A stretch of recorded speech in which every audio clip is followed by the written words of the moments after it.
Warrior Tough, Mental Training 101 with Andrew Wittman and Dutch Coleman. And now back to Andrew and Dutch. All right, we're back at it. Dutch and Andrew and Dutch Get Warrior Tough radio show, the most monumental hour in media anywhere. You can catch Dutch on the Twitter at @DutchColeman. I'm at Warrior Tough PhD. Use the hashtag #GetWarriorTough if you want to give us a shout-out. And GetWarriorTough.com is the website. All right, Dutch, we're having quite the lively discussion about conscientiousness and changing your personality and moving it, directing it, putting it where you want it to go. Interesting thing in this study from Edinburgh, the University of Edinburgh, they said that here's some of the things that 10 people, what we call driving towards the center or knock the edge off or rewire, however you want to put it. But it said first you get jobs, and then parenthood also tends to accentuate the trends towards general maturity and a better and more stable mood. And then in older age, people tend to become more accepting of themselves and all that goes with that. What's the number one need of all human beings, Dutch, and all social animals? Acceptance.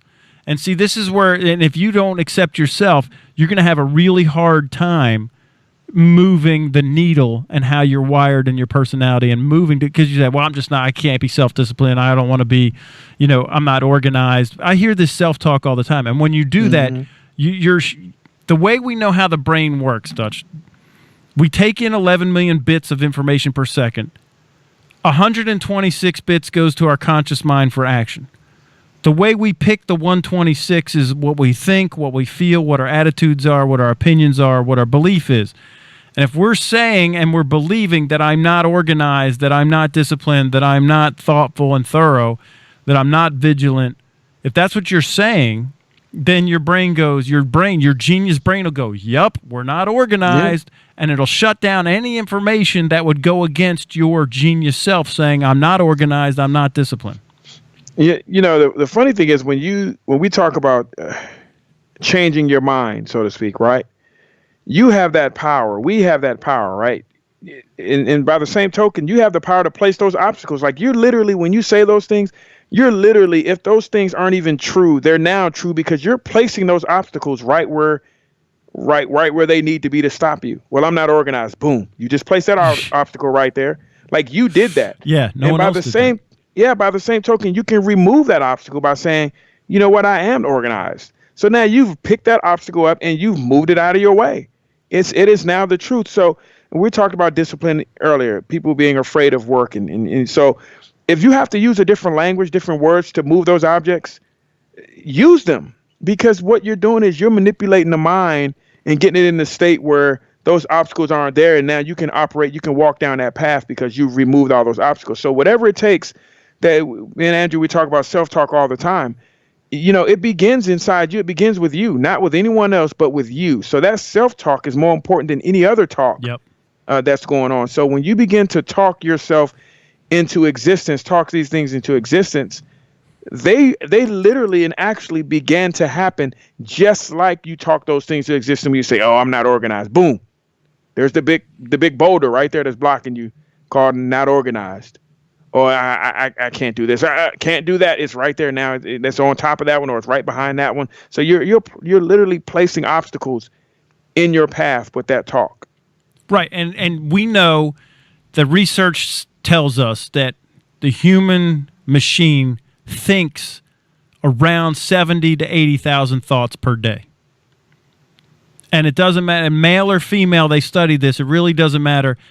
Plus or minus 500 words, we speak 16,000 a day on average. I know people are like, well, men speak more words or women speak more words than men. No, they don't. We have studies that back that up. We do it in our coaching. If you go through our coaching course, the phalanx, you'll get all that. But 16,000. So I know you think 70,000 thoughts. 16,000 words come out of your head, out of your mouth. Right? You speak. So I know, and it did come out of your head. So what I know is if you're saying it out loud, I know you've thought that thought probably at least 2 or 3 times before it's come out of your mouth. People are, I speak without thinking or whatever. You just don't realize you do it. But your self-talk, what I'm getting at, Dutch, is if you said out loud that I'm not self-disciplined or I'm not organized, I know you've said that probably at least 3 times, according to the science, at least 3 times that many times to yourself per day inside your head than it ever came out of your mouth. No question. And like you said, at least 3 times, because I'm just looking at the numbers. It's got to be Exactly. 16,000 to 70,000. That's about, it's probably more, but I'm trying to be, give you the benefit of the doubt. I know you said it at least 3 times to yourself before it came out of your mouth to say, I'm not organized. And I'm going harder on them. It's more than 3. You've said it, you've done it, and you're guilty of it. And so we have to own that. We have to own that because again, everything we talk about, ground zero leadership, man, it starts with you. And if you're not willing to admit and get that what do you call it, your own house in order, yeah, then you're going to be treading water forever. You're not going to be able to get off of stage 1. So we have to get in and be honest with ourselves and get this part right. We have to. Right, and this is part of being conscientious. It starts with the thoughts that you think and how you speak to yourself.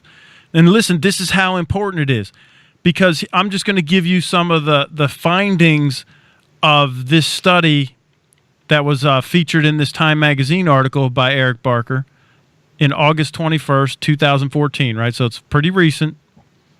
If you're conscientious, all the things that Dutch and I have been talking about at this point, listen to how amazingly predictive it is to get all the stuff that you want out of life.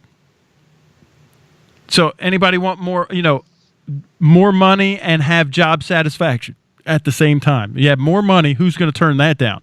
You get paid more and you're more satisfied at work. Is anybody not want to, get paid more plus have more job satisfaction? Measured, yeah, right? Seriously, who doesn't want that, right? If you don't, right, there's probably somebody out there, but probably not listening to this show, so we can talk openly about those people, okay? Right? Because they're not in the audience. They're not listening. Yeah, they ain't listening. So, like money and job satisfaction. If you want more of that, measured concurrently in this study, emotionally stable and conscientious. Say it, Dutch. I'm. Conscientious. Thank you, conscientious. Participants all across the board reported higher incomes and higher job satisfaction. Across the board. And it makes sense. And it makes sense, right? Right, because, okay, so let's say you're on the job and you're striving for excellence. Who gets promoted? Well, the people that has the connections, it's a popularity contest. Right, and you want to get popular, solve big problems and be conscientious, strive for excellence because your income will go up. Oh, and by the way, you'll be getting better problems to solve, so you'll have better job satisfaction. Because if you remember a couple shows ago, Dutch, we talked about when you're solving a problem, the human machine dumps dopamine into your brain, which is one of the happiness hormones, and your satisfaction and happiness level goes up because you're actually achieving something. I want to talk about manipulating the mind and how we get in our own way with something you just said. Like why are people successful, right? It's who you know and it being popular and all those things. So I like for people to think, just sit there just for a second. What are you popular for?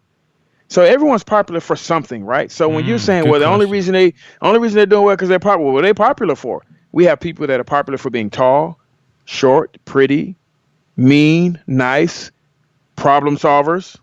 I'm popular because I solve some problems, right? Well, it's just because of who they know. Well, why do people know me? What am I known for? We have people that are known for good and bad things, right? Again, I could be known for a person that solves problems.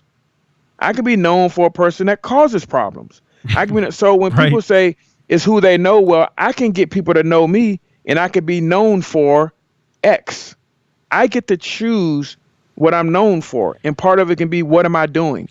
Am I solving problems or am I causing problems? So if I'm aiming to solve problems, I'm going to be known for solving problems, and more people will probably know me because of the problems I've solved. So now I'm surpassing the people that know you because you're a troublemaker. So yeah, you may be more popular or know more people, but why do they know you and why do they know me? So again, I can place that language and those roadblocks any way I want. I can remove them by placing bridges there instead of boulders, right? Yep. So when I say, yeah, more people know you for that, but more people know me for this. that's my choice. And whatever I'm aiming for, then that's what I'm going to do. And so that all those different sayings, I can flip them around and point them in a direction that's going to help me. And then now it's because he knows everybody. Yep, he knows everybody because he solved a bunch of everybody's problems. So that's where that talk, it doesn't always have to be what the average minded says, what mama and them always told you and what grandma always said and what your friends and the other people at work, average minded people at work are saying.